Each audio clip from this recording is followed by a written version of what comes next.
Hoje veremos as crenças do eletromagnetismo.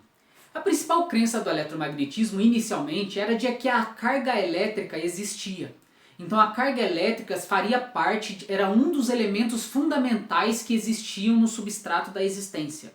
Tá? Então juntamente com a massa, com o espaço e com o tempo, as cargas elétricas eram um elemento que existe. E a partir da configuração desses 4 elementos que existem, você explicaria todo o universo. Bom, em paralelo com isso, a gente tem que os fenômenos magnéticos eram vistos como separados dos fenômenos eletrostáticos e eletrodinâmicos. Com o avançar da ciência, se percebeu que os fenômenos magnéticos, na verdade, estavam entrelaçados com os fenômenos elétricos, tá? Eletrostáticos e eletrodinâmicos. Então, o que acontece? Surgiu uma explicação de que o campo magnético seria algo formado por uma carga em movimento. Então, quando se coloca na física que as cargas elétricas em movimento é que criam um campo magnético, então todos os fenômenos magnéticos passam a ser descritos em função da carga elétrica.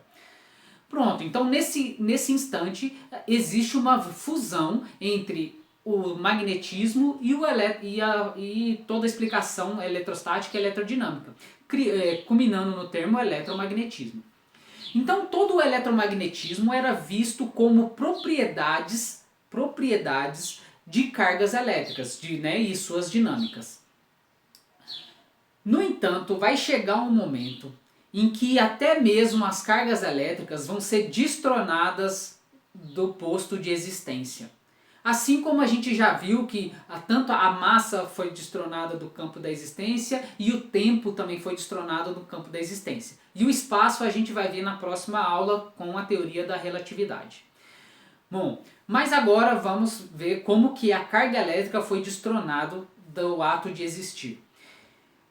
Bom, como o campo elétrico e o campo magnético eram apenas vistos como uma propriedade das cargas elétricas, então o campo elétrico e o campo magnético não existiriam, não teria substrato de existência. Eles seriam apenas uma propriedade das cargas elétricas, que é o que realmente existe.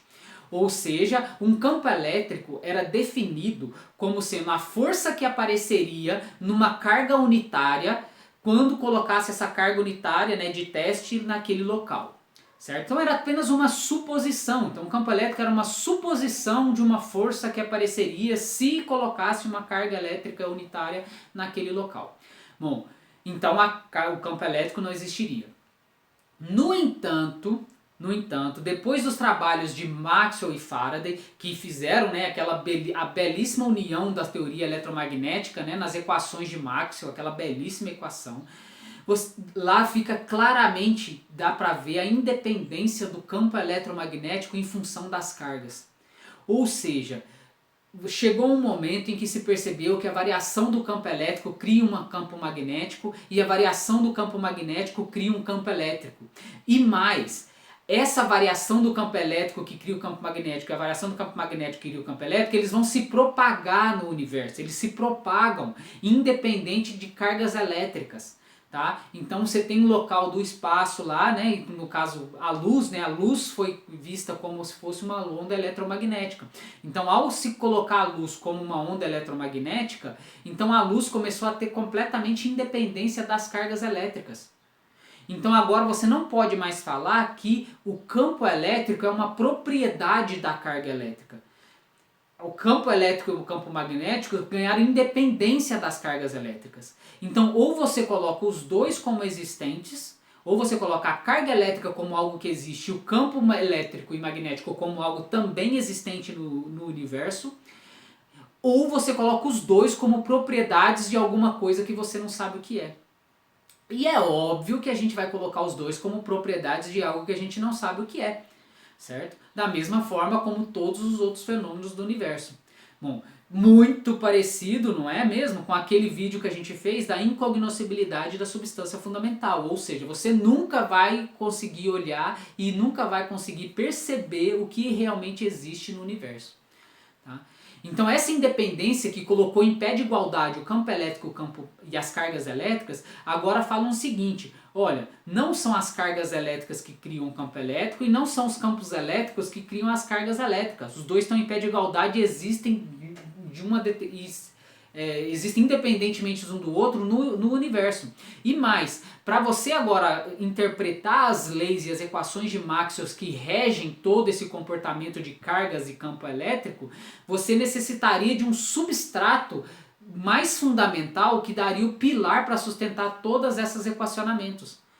Tá? Todos esses equacionamentos. Então, tanto o campo elétrico agora como a carga elétrica viram propriedades de algo que ninguém sabe o que é.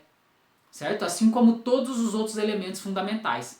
Tá? Então, até agora, a gente já viu que a massa, o tempo e as cargas elétricas foram destronados da existência.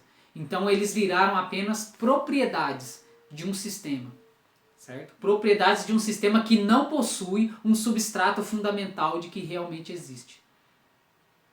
Bom, e no próximo vídeo a gente vai destronar o espaço, que é o único elemento fundamental que faltava para a gente destronar da existência. Então no próximo vídeo a gente vai ver as crenças da teoria da relatividade e destronar o espaço e o tempo ao mesmo tempo. Então, até o próximo vídeo.